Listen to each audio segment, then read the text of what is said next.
Hello everyone. आज से हम लोग एक नया चैप्टर स्टार्ट करने जा रहे हैं जिसका नाम है कैलकुलस। आप लोगों ने बहुत सुना होगा, बहुत आपके दोस्त आपके सीनियर्स बोलते होंगे कि कैलकुलस टफ है। तो ये जो धारणा है इसको बिल्कुल अपने दिमाग से निकाल देने की जरूरत है कि कैलकुलस टफ है। सच कहा जाए तो कैलकुलस बिल्कुल ही आसान टॉपिक है, बशर्ते कि आपको फॉर्मूलाज याद हो। फॉर्मूला याद रहेगा तो इससे आसान टॉपिक पूरे मैथमेटिक्स में आपको नहीं मिलेगा। ठीक है, 11th क्लास में आप लोगों ने रिलेशन फंक्शन और लिमिट पढ़ा होगा, तो यहां पर हम लोग उसी को आगे बढ़ाएंगे। और रिलेशन फंक्शन पहला टॉपिक हमारा होगा। रिलेशन फंक्शन हम लोग इसी से शुरुआत करेंगे। एग्जाम पॉइंट ऑफ व्यू से कैलकुलस बहुत ज्यादा इंपॉर्टेंट है। इवन आप लोग कैलकुलस को अच्छे से कवर कर लेते हैं तो बिहार बोर्ड में 65 से लेकर 70 तक मार्क्स आपको सिर्फ कैलकुलस इजीली दिला सकता है। ठीक है, तो हम लोग आज शुरुआत करते हैं रिलेशन एंड फंक्शन की। एनसीईआरटी का चैप्टर 1 है ये। सबसे पहले हम थोड़ा सा आपको रिकॉल कराना चाहेंगे। आज का जो हमारा टॉपिक है इसमें हम स्टार्ट करेंगे रिलेशन।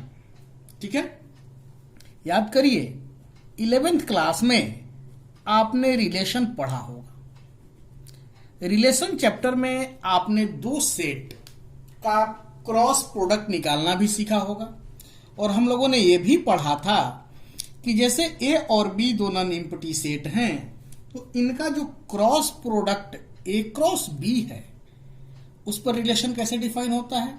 तो ए और बी के बीच में जो रिलेशन है, मान लेते हैं कि आर है, तो वह relation R A cross B का कोई भी एक सबसेट हो सकता है।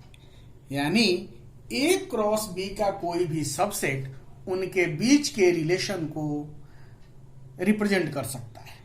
ठीक है, ये सब आप लोगों ने 11th क्लास में पढ़ा होगा। हम लोग उसी को आगे एक्सटेंड करते हैं।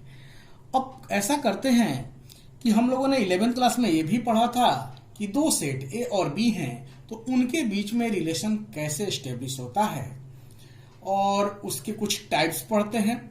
और उसके बेसिस पर हम इस वीडियो को, इस लेक्चर को आगे बढ़ाएंगे और उसमें एक सेट के ऊपर रिलेशन कैसे डिफाइन करेंगे इस बात को देखेंगे।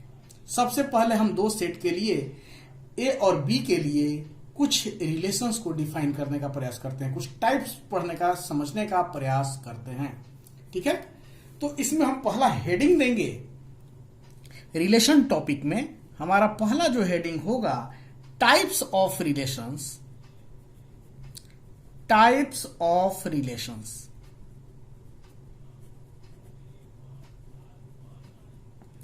From one set to an other set।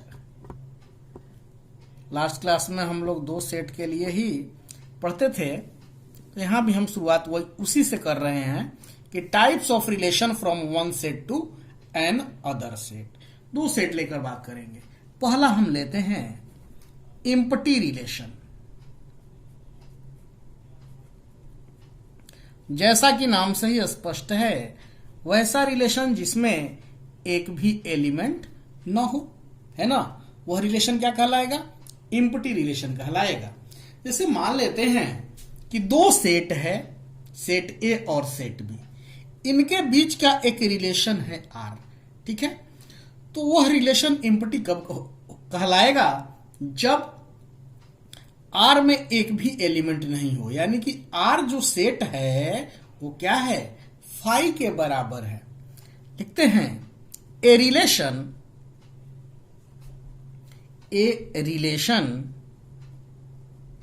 Capital R. Capital R नाम है रिलेशन का। From set A to set B is called an empty relation is called an empty relation, और एम्प्टी रिलेशन को हम लोग वॉइड रिलेशन भी बोलते हैं, और void relation from A to B. ठीक है, कब होगा भाई? तो if R is equal to 5। अब देखिए एक एग्जाम्पल लेके इसको समझने का प्रयास करते हैं। मान लेते हैं let A is equal to 2 4 6, B is equal to 7 11। ठीक है, अब एक इन दोनों पर डिफाइन एक रिलेशन लेते हैं, कंसीडर करते हैं let R is equal to A B ordered pair है, such that A belongs to A, B belongs to capital B, and A minus B is even. ठीक है, अब समझिए, कह रहा है कि ए बी से कैसे रिलेटेड है भाई? तो ए माइनस बी इवन होना चाहिए। ठीक है ना, ए में से बी को घटाएंगे तो क्या आना चाहिए? इवन नंबर आना चाहिए। अब देखिए यहां ध्यान से, ए क्या है? सेट ए का मेंबर है। बी क्या है? यह वाला बी सेट बी का मेंबर है। तो ए में से बी को घटाना है, 2 में से 7 घटाइए, 2 में से 11 घटाइए, 4 में से 7 घटाइए, 4 में से 11 घटाइए, 6 में से 7 घटाइए, 6 में से 11 को घटाएंगे तो क्या कहीं आपको इवन नंबर प्राप्त होगा? हम देख रहे हैं कि हमको किसी भी केस में इवन नंबर प्राप्त नहीं होगा, यानी कि इस कंडीशन के लिए इस आर में एक भी एलिमेंट नहीं होगा। इसलिए यह जो रिलेशन आर है एम्प्टी रिलेशन कहलाएगा। क्लियर है? हम लिख लेते हैं, since none of the numbers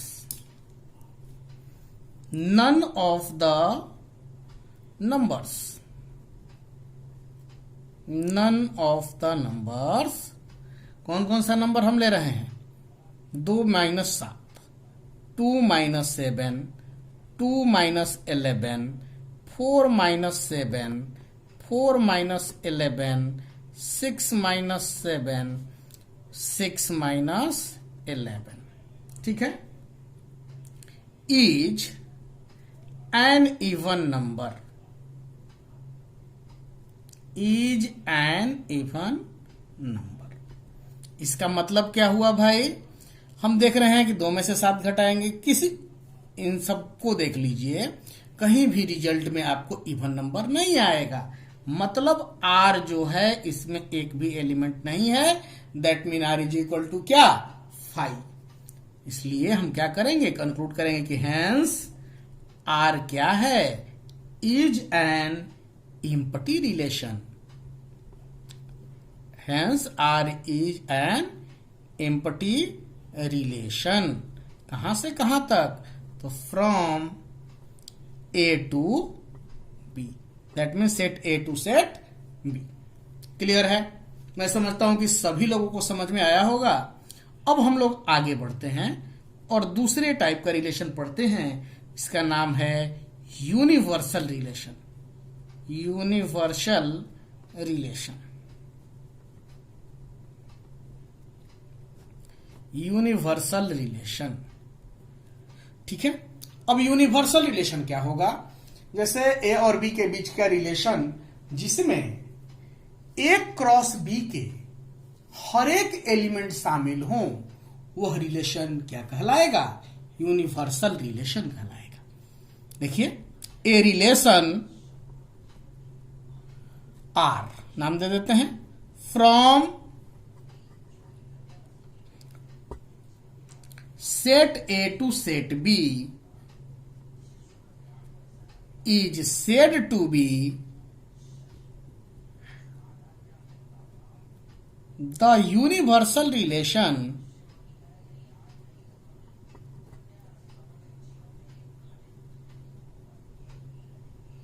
from A to B if R is equal to A cross B। ठीक है, R क्या होना चाहिए भाई? A क्रॉस B के बराबर होना चाहिए। एज फॉर एग्जाम्पल मान लेते हैं कि एक सेट है A जिसके एलिमेंट्स हैं 1 और 2, सेट B है जिसके एलिमेंट हैं 1, 3।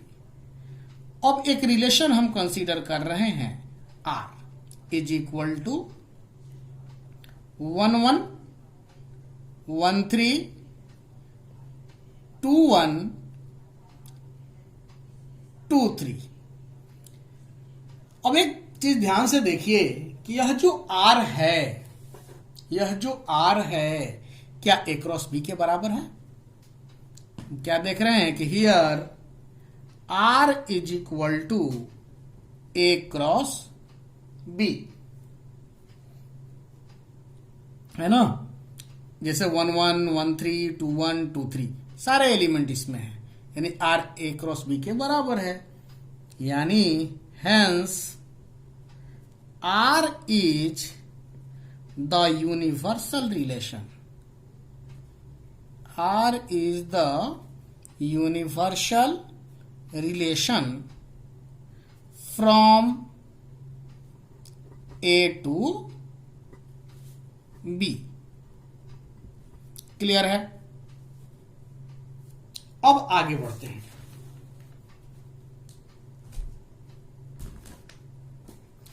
नेक्स्ट हम पढ़ेंगे, ये दो मेन रिलेशन पढ़ने थे। इसके बाद हमारा जो टॉपिक है, हमको जो रिलेशन पढ़ना है सिंगल सेट पे पढ़ना है। एक सेट पर रिलेशन कैसे डिफाइन होगा, हमारा टॉपिक यही है। सेकेंड ईयर में हम लोग को यही पढ़ना है। आगे बढ़ाते हैं इसी बात को।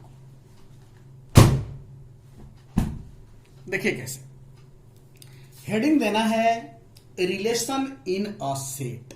ठीक है, रिलेशन इन अ सेट। एक सेट में रिलेशन कैसे डिफाइन करेंगे? देखिए, मान लेते हैं कि यहां पर हम लोग जैसे अभी क्या पढ़ रहे थे कि ए और बी सेट पर रिलेशन आर को डिफाइन कर रहे थे। अब सिर्फ ए ही सेट पर है, यानी कोई भी रिलेशन आर जो होगा वो सेट ए पर डिफाइन होने का मतलब कि वह ए क्रॉस ए का सबसेट होगा, है ना? लिखेंगे कि a relation capital R in a set A is a subset of, किसका सबसेट होगा? ए क्रॉस ए।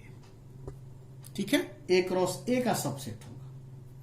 यानी thus R is a relation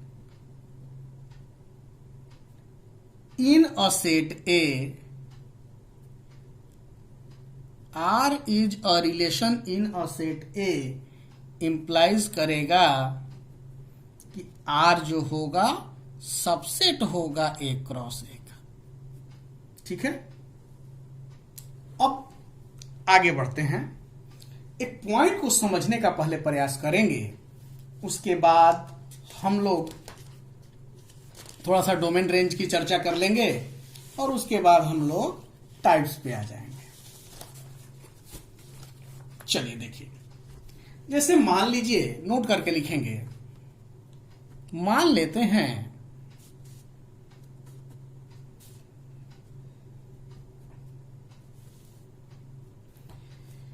कि A B belongs to R दिया गया है।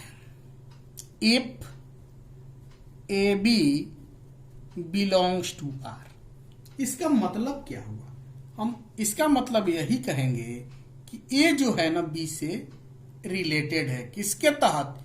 इस रिलेशन आर के तहत। ठीक है, तो A B belongs to R, then we say that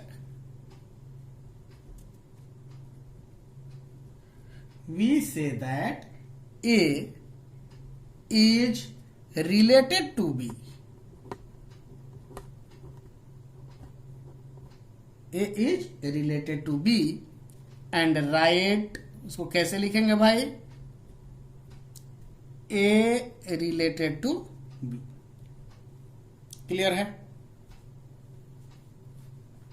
अब देखिए, ऐसा रहे कि if A B does not belongs to R, इसका मतलब क्या होगा? इसका मतलब होगा देन वी से दैट, हम क्या कर सकते हैं, ए इज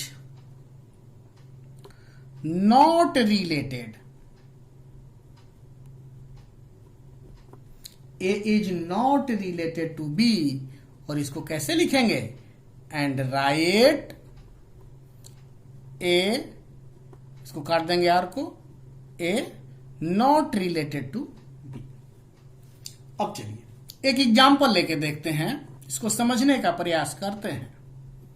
मान लेते हैं कि एक रिलेशन है, सॉरी एक सेट है A, let A is equal to 1 2 3 4 5 6, ये 6 एलिमेंट्स हैं इसमें, and let capital R B a relation in A given by R is equal to, ordered pair है ए बी, और कैसे दोनों एक दूसरे से रिलेटेड है भाई, तो A minus B is equal to 2, then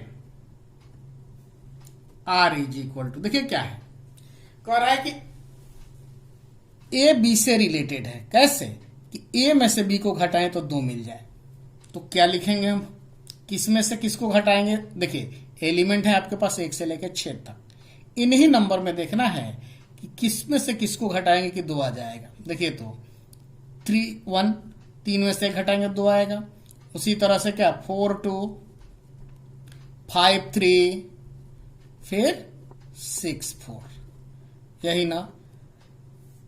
हम क्या देख रहे हैं कि सब फर्स्ट कंपोनेंट से सेकंड कंपोनेंट को घटाया गया तो हमेशा क्या आ रहा है 2, इसलिए ये सारे जो ऑर्डर्ड पेयर हैं इस आर के मेंबर होंगे। क्लियर है? Clearly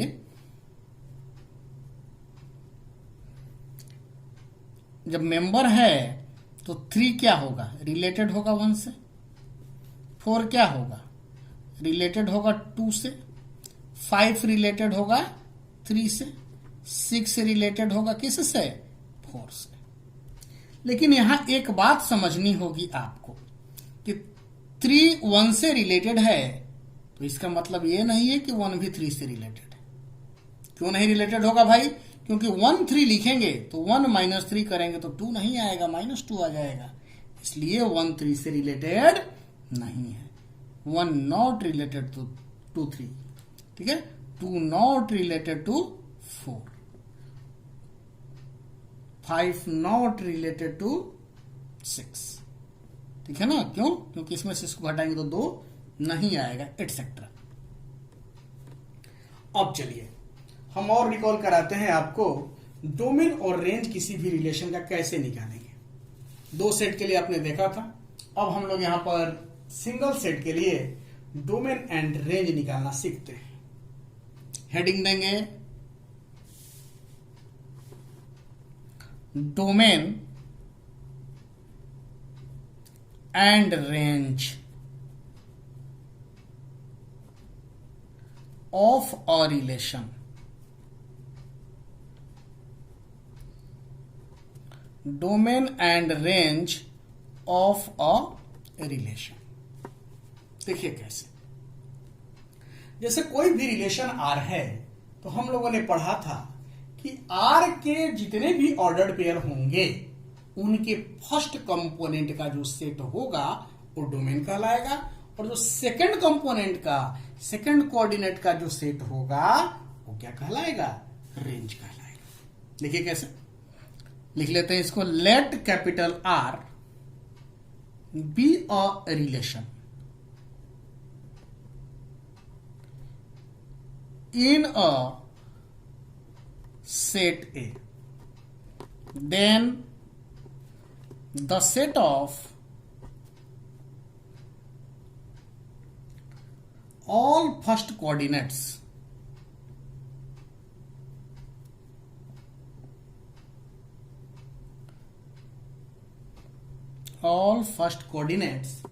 of elements of R is called the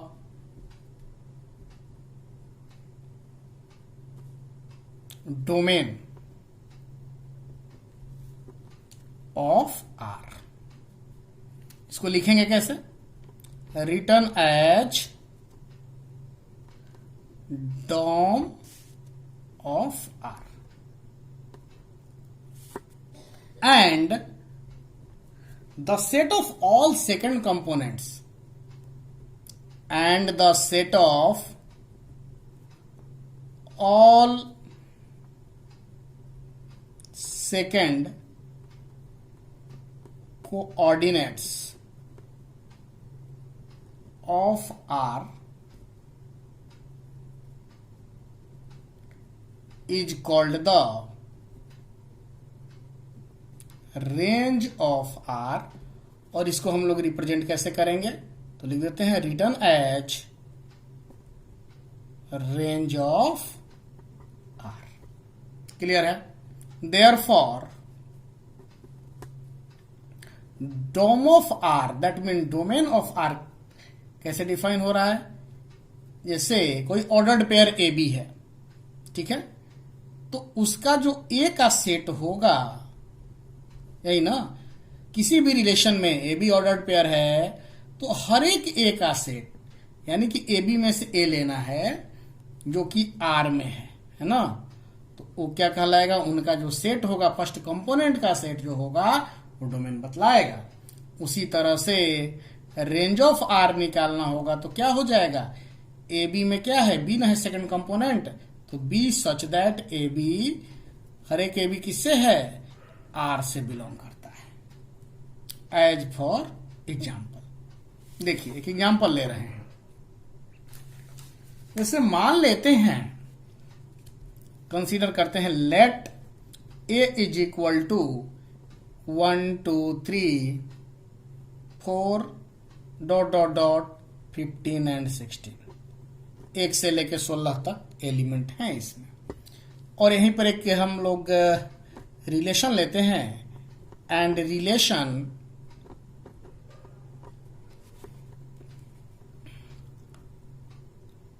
are, let A is equal to this and relation R, लिख देते हैं, एंड लेट, यहीं पर लिख देते हैं, let relation are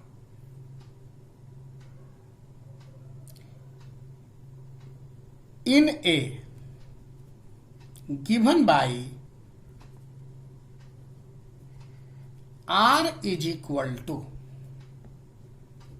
AB, B is equal to such that B is equal to A square। यहां A B से कैसे रिलेटेड है? तो फर्स्ट कंपोनेंट का जो स्क्वायर होगा सेकंड कंपोनेंट के बराबर होगा, यानी यहां पर जो एलिमेंट होगा यहां पर के एलिमेंट के स्क्वायर के बराबर होगा। देखिए कैसे, तो क्या हो जाएगा भाई? इसको हम लिखना चाहें तो क्या लिखेंगे? आर इज इक्वल टू, देखो सेकंड एलिमेंट जो है फर्स्ट एलिमेंट के स्क्वायर के बराबर है, तो क्या क्या होगा? 1 1, फिर क्या? 2 का स्क्वायर 4, 3 का स्क्वायर 9, 4 का स्क्वायर 16।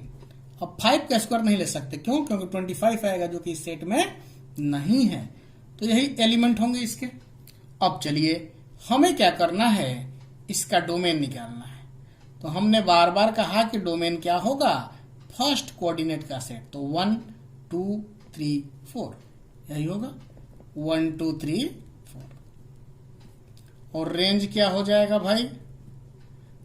देखिए 1 4 9 16, यानी 1 4 9 16। क्लियर है? अब आगे बढ़ते हैं।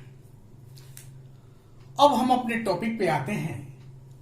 जो हमें पढ़ना है यहां सिंगल सेट पर रिलेशन की टाइप्स को हम पढ़ने जा रहे हैं। हेडिंग देंगे types of relations on a set.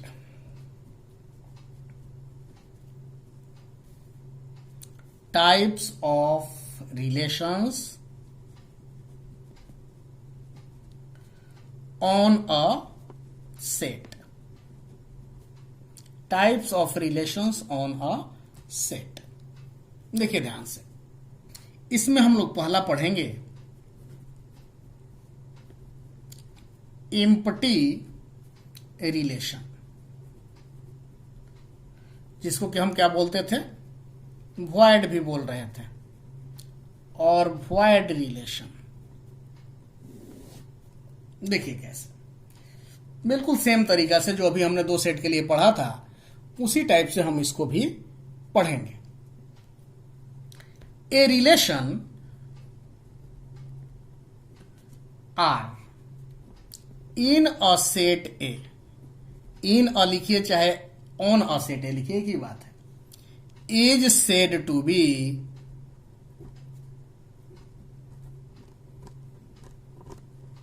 N empty relation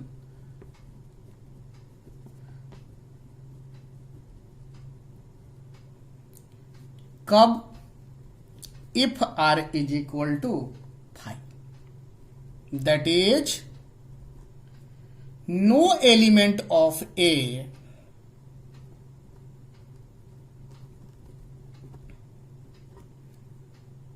capital है, no element of capital A is related to any element of capital A. thus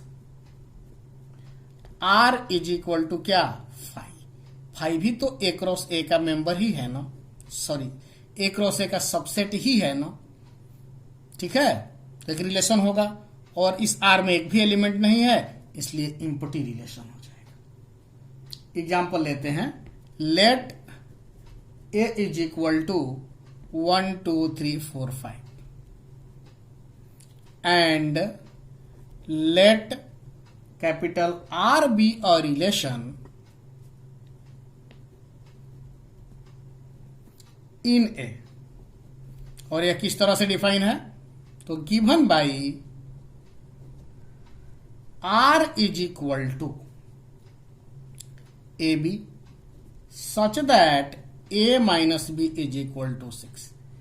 अब एक चीज ध्यान से देखिए क्लियरली, यहां देखिए एक बात ध्यान से, इसके किसी भी एलिमेंट में से किसी दूसरे एलिमेंट को घटाने पे क्या कभी 6 आएगा, नहीं आएगा। क्यों, क्योंकि इसका मैक्सिमम एलिमेंट 5 है, तो 5 में से आप कोई भी नंबर घटाइए 1 से 5 तक, तो कभी भी 6 नहीं आ सकता। यानी इस सेट में, सॉरी इस रिलेशन में एक भी एलिमेंट नहीं होंगे। क्लियर है, यानी कि clearly no element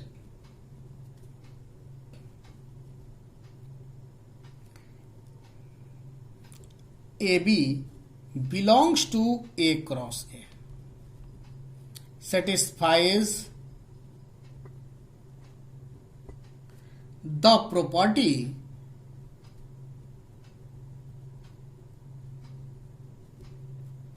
A minus B is equal to 6. Therefore, R is an empty relation. कौन से सेट की बात हो रही थी, सेट ए पर, इन ए या ऑन ए। क्लियर है, चलिए अब second property, sorry second type पढ़ेंगे, universal relation.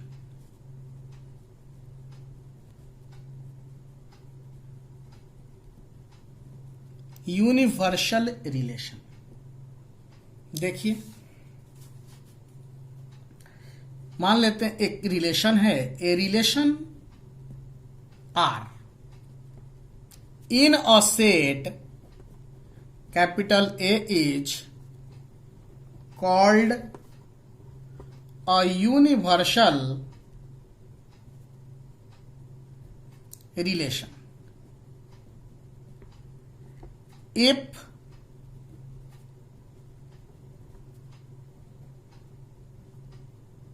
each element of capital A each element of capital A is related to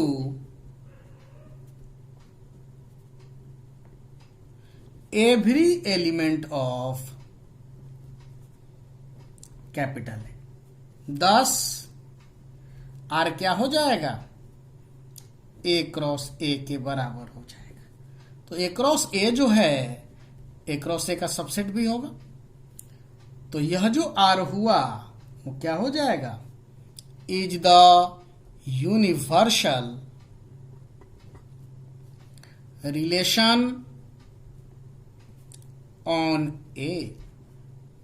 example ले लेते हैं, जैसे मान लेते हैं कि कोई एक सेट है ए, इसके एलिमेंट क्या है 1 2 3। Then R is equal to हम ले रहे हैं ए क्रॉस ए, क्या हो जाएगा 1 1 से रिलेटेड। हर एक एलिमेंट इसके हर एक एलिमेंट से रिलेटेड होना चाहिए। तो 1 1 1 2 1 3, फिर क्या 2 1 2 2 2 3 3 1 3 2 3 3, यही होगा। तो R इज इक्वल टू इतना जो हुआ यह एक यूनिवर्सल रिलेशन होगा। क्यों? क्योंकि यह ए क्रॉस ए के बराबर है। हम लिखेंगे is the universal relation, is the universal relation in A. Clear है? अब आगे बढ़ते हैं। थर्ड नंबर पढ़ेंगे आइडेंटिटी रिलेशन। नेक्स्ट हम पढ़ने जा रहे हैं आइडेंटिटी रिलेशन। आइडेंटिटी रिलेशन क्या होगा भाई? कोई भी रिलेशन आइडेंटिटी रिलेशन कब कहलाता है, जब इसका प्रत्येक एलिमेंट खुद से रिलेटेड हो। प्रत्येक एलिमेंट सिर्फ खुद से रिलेटेड हो, किसी और से रिलेटेड नहीं हो, तो वह रिलेशन आइडेंटिटी रिलेशन कहलाएगा। ठीक है, हम लिखते हैं a relation capital R on a set capital A is said to be the identity relation in A। कब भाई? if कंडीशन हम लिखने जा रहे हैं आगे। देखिए कब होगा,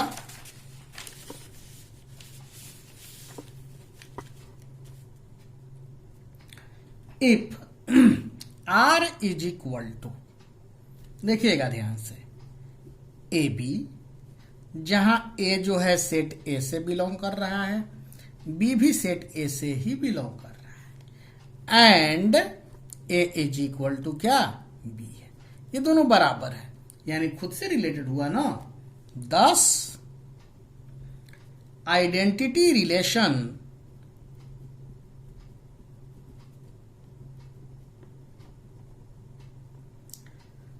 R is equal to AA such that for all A belongs to capital है, यानी सेट A का हर एक एलिमेंट खुद से रिलेटेड होना चाहिए। हम यहां यूज कर रहे हैं टर्म सिर्फ खुद से रिलेटेड होना चाहिए, तो वह क्या कहलाएगा, आइडेंटिटी रिलेशन कहलाएगा।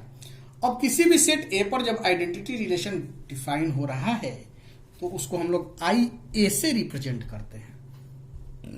लिख लेंगे identity relation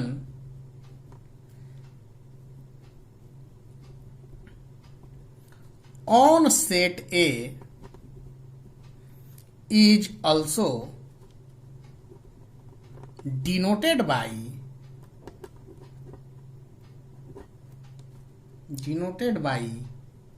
IA.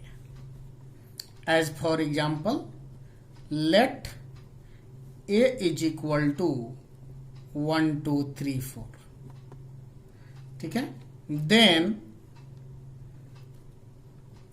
IA is equal to क्या हो जाएगा, 1 1 से रिलेटेड होना चाहिए, 2 2 से, 3 3 से और 4 4 से, हर एक एलिमेंट खुद से। तो यह जो रिलेशन हुआ वो क्या कहलाएगा, आइडेंटिटी रिलेशन कहलाएगा। अब चलिए, हम लोगों ने जो रिलेशन पढ़ा एम्पटी और यूनिवर्सल रिलेशन, ये एक तरह से एक्सट्रीम वाले हैं, यानी इनको हम लोग ट्रिवियल रिलेशन भी बोलते हैं। नोट करके लिख लेते हैं, empty relation and universal relation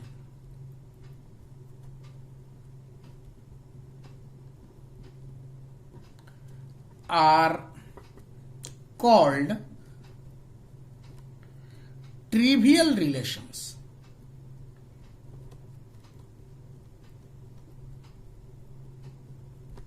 ठीक है, अगला नोट लिखते हैं। थोड़ा सा आइडेंटिटी रिलेशन की बात करें तो जो हम बार बार बोल रहे थे कि आइडेंटिटी रिलेशन में हर एक एलिमेंट खुद से रिलेटेड होता है, सिर्फ खुद से, दूसरे से नहीं। उसको लिख लेंगे, नहीं तो क्या होता है ना कि आगे चल के लोग आइडेंटिटी रिलेशन और रिफ्लेक्सिव रिलेशन में कंफ्यूज होने लगते हैं। इसलिए हम लोग इस पॉइंट को नोट डाउन करेंगे कि in an identity relation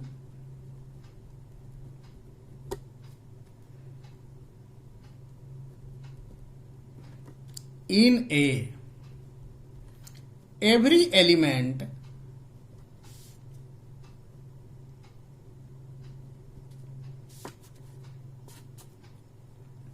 of A should be related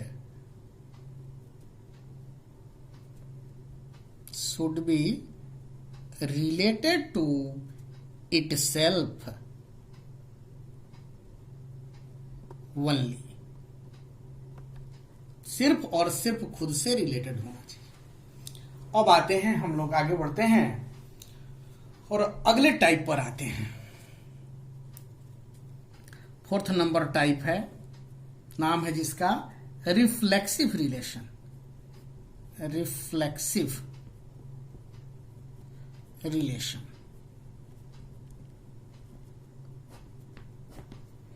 देखिए, कोई भी रिलेशन रिफ्लेक्सिव कब कहलाएगा, जब उसके हर एक एलिमेंट खुद से रिलेटेड हो।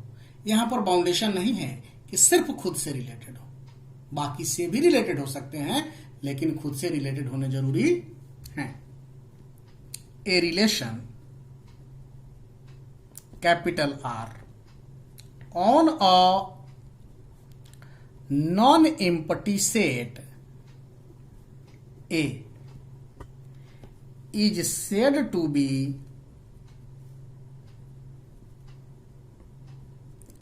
रिफ्लेक्सिव। कब भाई, इफ, नीचे से लिखते हैं ए बिलोंग्स टू आर, किसके लिए, तो for each A belongs to capital A, that is if A related है ए से, फॉर इच ए जो कि सेट ए का मेंबर है। एज फॉर एग्जाम्पल हम लेते हैं कुछ रिलेशन, एक सेट है 1 2 3, इस पर डिफाइंड कुछ रिलेशन कंसीडर करते हैं। मान लेते हैं कि एक R1 रिलेशन है जिसके एलिमेंट्स हैं 1 1 2 2 और 3 3। ठीक है, एक रिलेशन R2 कंसीडर करते हैं जिसके एलिमेंट 1 1 2 2 3 3, 1 2, फिर 2 1 ले लीजिए, 2 1 1 3। उसके बाद देखिए R3 लेते हैं, 2 2, 2 3, 3 2, 1 1। अब बताइए, इन तीनों रिलेशन को आप ध्यान से देखिए और बताइए कि इसमें कौन कौन सा रिफ्लेक्सिव है। देखिए तो सेट ए में कौन कौन से एलिमेंट हैं, 1 2 3। तो R1 में देखिए तो 1 1 से रिलेटेड है, 2 2 से, 3 3 से। R2 में भी है। तो R1 और R2 जो होंगे रिफ्लेक्सिव हो जाएंगे, लेकिन R3 रिफ्लेक्सिव नहीं होगा। क्यों नहीं होगा भाई? 1 1 तो है, 2 2 है, लेकिन 3 3 इसमें नहीं है। ठीक है ना? लिख देंगे here R1 and R2 are reflexive relations on A, but R3 is not a reflexive relation। क्यों नहीं है भाई? on A क्यों नहीं है? तो लिखेंगे बिकॉज 3 जो है 3 से रिलेटेड नहीं है। ठीक है ना? R3 लिखेंगे। ठीक है, 3 3 से रिलेटेड नहीं है, यानी क्या? That is I dot E, that is 3 not related to 3। Clear है? अब यहां पर जो माइनर डिफरेंस है रिफ्लेक्सिव रिलेशन और आइडेंटिटी रिलेशन के बीच में, हमें उसको समझना होगा। आइडेंटिटी रिलेशन में यह कंपलसरी था कि हर एक एलिमेंट, सेट का हर एक एलिमेंट सिर्फ और सिर्फ खुद से रिलेटेड हो, लेकिन यहां पर ऐसा नहीं है। ठीक है ना? चलिए नोट करके इसको हम लोग लिख लेते हैं कि the identity relation, the identity relation is always a reflexive relation. Identity हमेशा रिफ्लेक्सिव होगा, but a reflexive relation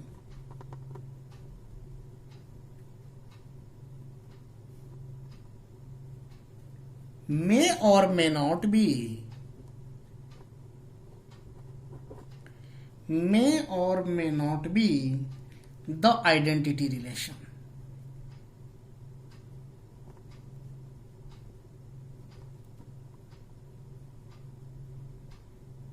clear है? अब ऊपर वाले एग्जांपल में देखेंगे कि R1 क्या था,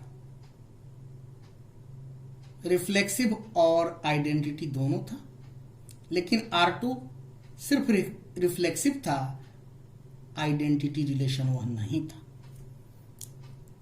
in above example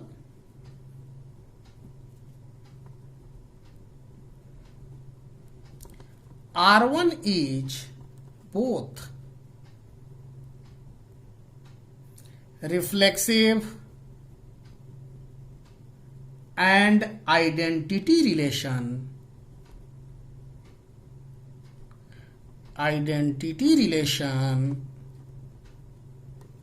on A, but R2 is reflexive relation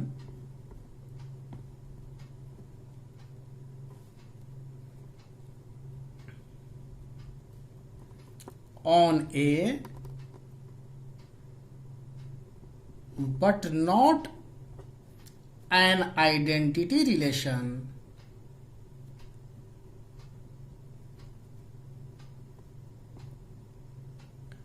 on A.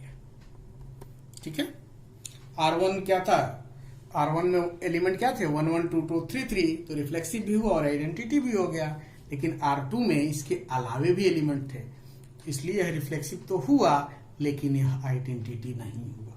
ठीक है, अब नेक्स्ट पर आते हैं। 5 नंबर है symmetric relation.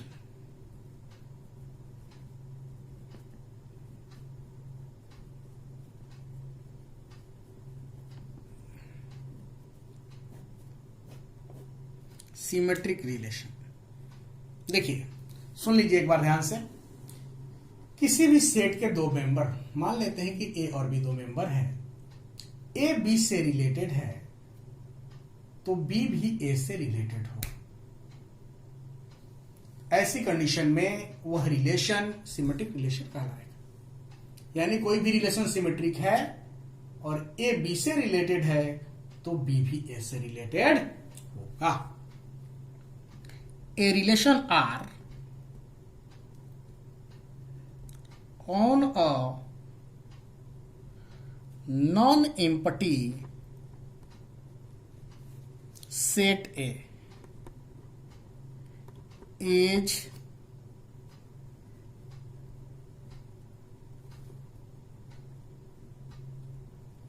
said to be symmetric। कब भाई, इफ, नीचे लिखते हैं, if A B belongs to R, ये इंप्लाइज करेगा B A belongs to R को। किसके लिए, फॉर ऑल ए बी, जो कि सेट ए के मेंबर। यानी कहने का मतलब है कि यदि ए जो है रिलेटेड है बी से, तो बी भी रिलेटेड होगा किससे, ए से। सभी ए बी के लिए जो कि सेट ए के मेंबर है। एक एग्जांपल लेते हैं, देखिए कैसे। मान लेते हैं कि एक सेट है ए जिसके एलिमेंट्स हैं 1 2 3। अब कुछ रिलेशन कंसीडर करते हैं। R1 1 2 2 1, R2 भी ले लेते हैं 1 2 2 1 1 3 3 1, R3 लेते हैं 2 3 3 2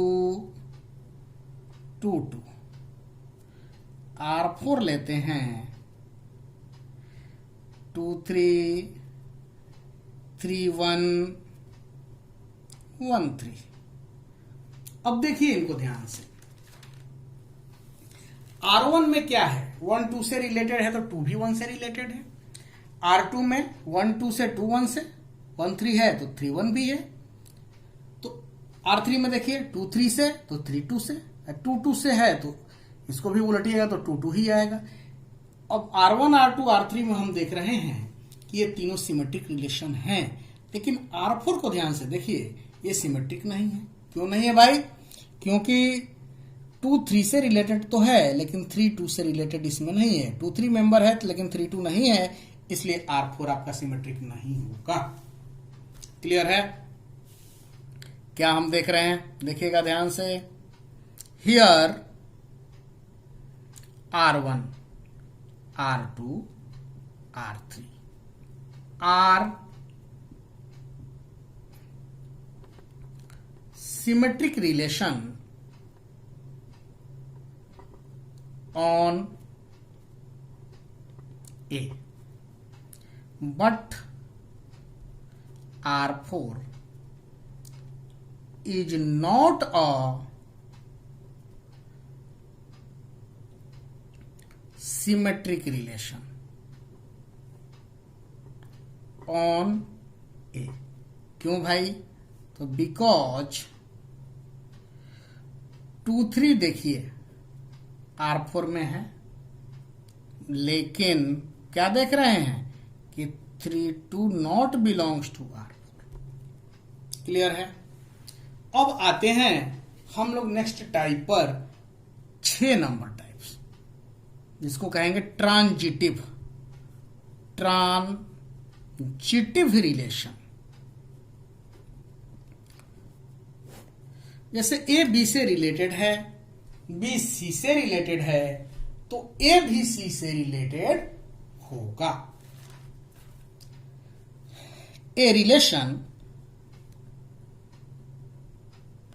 are on a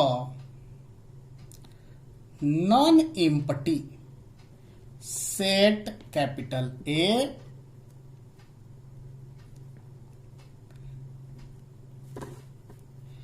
is said to be transitive। कब भाई? देखिए, if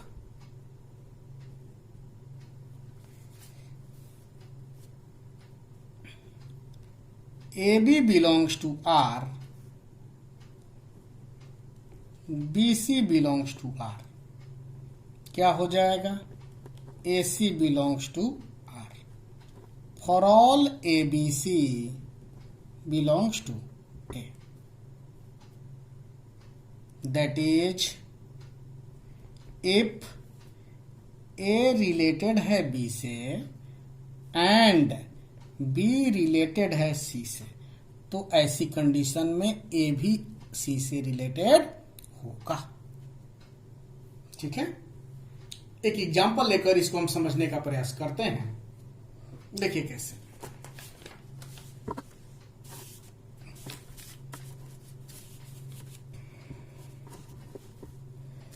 एग्जाम्पल लेते हैं। As for example, let A is equal to 1 2 3 और कुछ रिलेशन लेते हैं। R1 is equal to 1 2 2 3 1 3 3 2। R2 लेते हैं 2 3 और R3 लेते हैं 1 3 3 2 1 2। थोड़ा सा ध्यान दीजिएगा यहां, क्योंकि यहां पर बहुत कंफ्यूजन होता है लोगों को। जैसे मैंने क्या बोला कि यदि ए बी से रिलेटेड है तथा बी सी से रिलेटेड है, तो वैसी कंडीशन में ए भी सी से रिलेटेड होना चाहिए या होगा। लेकिन ऐसा रहता या ऐसा रहे कि ए बी से रिलेटेड है लेकिन बी सी से रिलेटेड है या नहीं है, ऐसा कुछ नहीं दिया हो, तो ऐसी कंडीशन में ए सी से रिलेटेड हो ऐसा कोई जरूरी नहीं है। जैसे ध्यान दीजिए, R1 को देखिए, 1 2 से रिलेटेड है, 2 3 से है, तो 1 3 होना चाहिए है। अब देखिए, 2 3 से रिलेटेड है, 2 3 से रिलेटेड है, 3 2 से रिलेटेड है, तो 2 2 से भी रिलेटेड होना चाहिए। तो इस R1 में हम देख रहे हैं कि 2 2 नहीं है। अब 2 2 नहीं है, इसलिए R1 ट्रांजिटिव नहीं होगा। तो here R1 is not transitive. क्यों भाई? तो रीजन लिखेंगे कि R1 ट्रांजिटिव रिलेशन नहीं है। क्यों? On a because 2 3 belongs to R1 and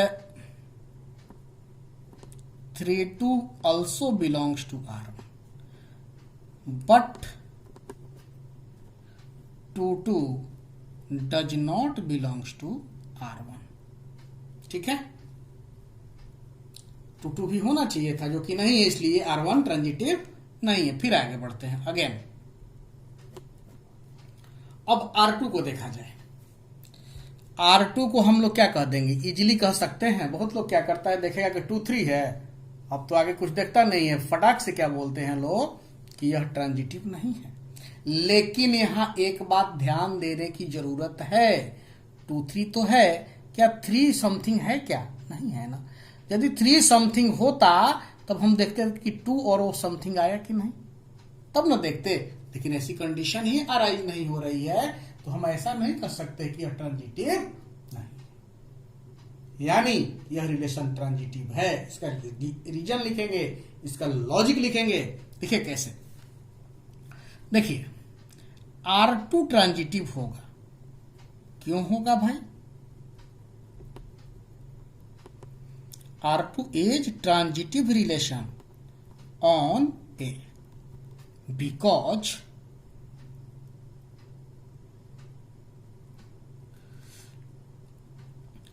two three belongs to R2, ठीक है, एंड 3x यदि कुछ रहता R2 में, वैसी कंडीशन में 2x भी होना चाहिए था R2 में।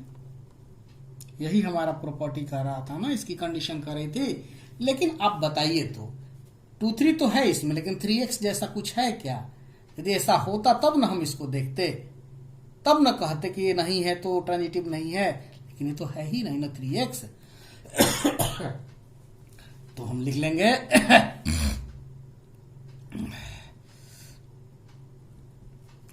can't be said to be false because there is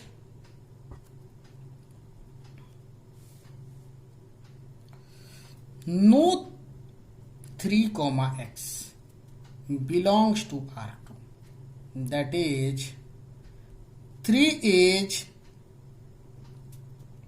not related to any element of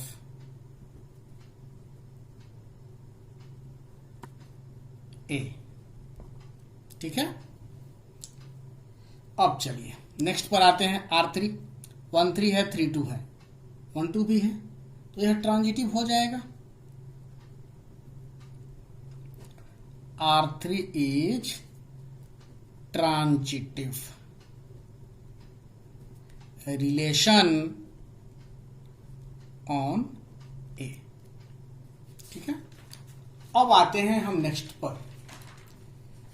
6 पढ़ चुके, 7वां हेडिंग देंगे इक्विवेलेंस रिलेशन।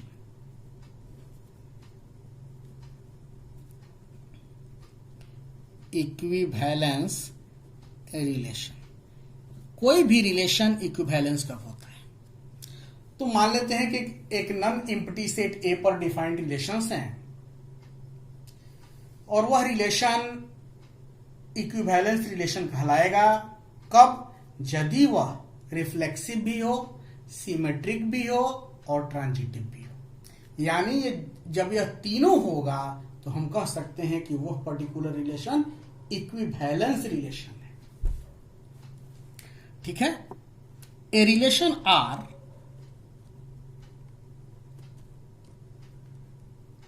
लिख लेते हैं on a non empty set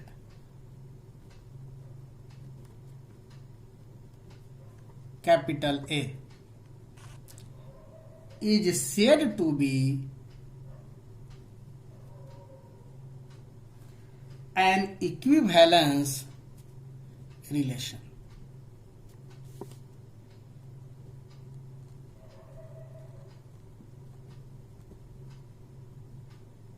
If it is reflexive, symmetric and transitive, यानी तीनों होगा तो वह इक्विवेलेंस रिलेशन कहलाएगा। नेक्स्ट वीडियो हमारा, इसमें कुछ टॉपिक्स हैं जो कि कभी कभार पूछे जाते हैं और कॉम्पिटिटिव पॉइंट से इंपॉर्टेंट हैं। एनसीईआरटी या बोर्ड के हिसाब से देखा जाए तो रिलेशन का आज जो हमने पढ़ा वो थ्योरी सफिशिएंट है, लेकिन फिर भी इक्विवेलेंस क्लास पढ़ेंगे और इसके कुछ और टाइप्स आप पढ़ सकते हैं। जैसे एंटी सिमेट्रिक रिलेशन है वो हम नेक्स्ट वीडियो में देखेंगे, और साथ ही साथ हम लोग कुछ क्वेश्चंस देखेंगे कि किस तरह से रिलेशन के क्वेश्चन को हम सॉल्व करेंगे, ठीक है।